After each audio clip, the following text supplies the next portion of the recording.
इस क्वेश्चन में A B एक रेखाखंड है जिसको कोई बिंदु है, ये बिंदु मान लेते हैं, ये बिंदु ओ बिंदु है। ये ओ बिंदु क्या कर रहे हैं, इस रेखाखंड को 3:2 के अनुपात में बांट रहे हैं। इसका मतलब है यहाँ से यहाँ तक की जितनी लंबा है उसमें से 3 भाग इधर है और 2 भाग इधर है। 3:2 कहने का मतलब 3/2, तो 3 भाग इस साइड है, 2 भाग इस साइड है।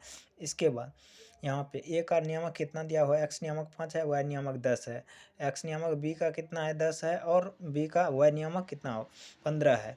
उसके बाद हमको ओ का नियामक ज्ञात करना है, तो हमको इसके लिए विभाजन सूत्र जो है उससे हमको x बराबर, या इसको x, y दे देते हैं ओ बिंदु का नियामक के लिए। तो x बराबर क्या सूत्र होता है, तो mx1 नहीं mx2 प्लस nx1 बटे में m प्लस n, x नियामक ज्ञात करने के लिए। तो उसके बाद mx1, तो m का मान कितना है, तो 3 दिया हुआ है तो 3 देंगे।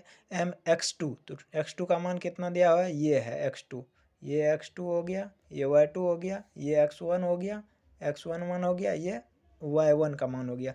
mx2, तो x2 का मान कितना 10 दिया हुआ है, तो 10 प्लस में nx1, तो nx1 के लिए तो n का मान कितना दिया हुआ है, 2 दिया हुआ है, तो 2, x1 का मान कितना है, तो 5, ठीक। और नीचे में कितना, तो m प्लस n, तो यानी m का मान 3, n का मान कितना है 2। दोनों को अब क्या करेंगे, गुना करेंगे, तो 3 दाई कितना होता है, तो 30। उसके बाद 5 दूनी 10 प्लस में 10 हो गया। उसके बाद 3 2 5, ऊपर में कितना हो गया, 30 10 40 बटे में 5 बराबर 8 हो गया। उसके बाद y का नियम गया, तो y बराबर क्या होगा, तो m y2 plus n y1 बटे में m प्लस n। तो m का मान कितना दिया हुआ है, 3, तो 3 गुना y2 का मान कितना दिया हुआ है, तो y2 का मान 15, तो 15 प्लस में n y1, तो n का मान 2 दिया हुआ है, y1 का मान कितना है, तो 10 बटे में m प्लस n, तो m का मान कितना 3 और n का मान 2 है। दोनों को गुना करेंगे कितना हो गया, 15 45 हो गया, प्लस में दोनों को गुना करेंगे 20 हो गया, बटे में 5 हो गया।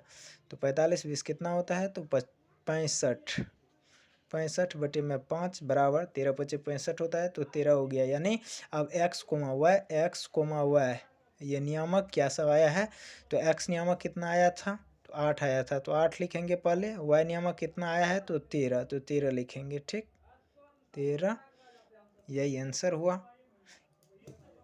ये किसका 8:13, यही इसका नियामक हुआ, ओ बिंदु का नियामक।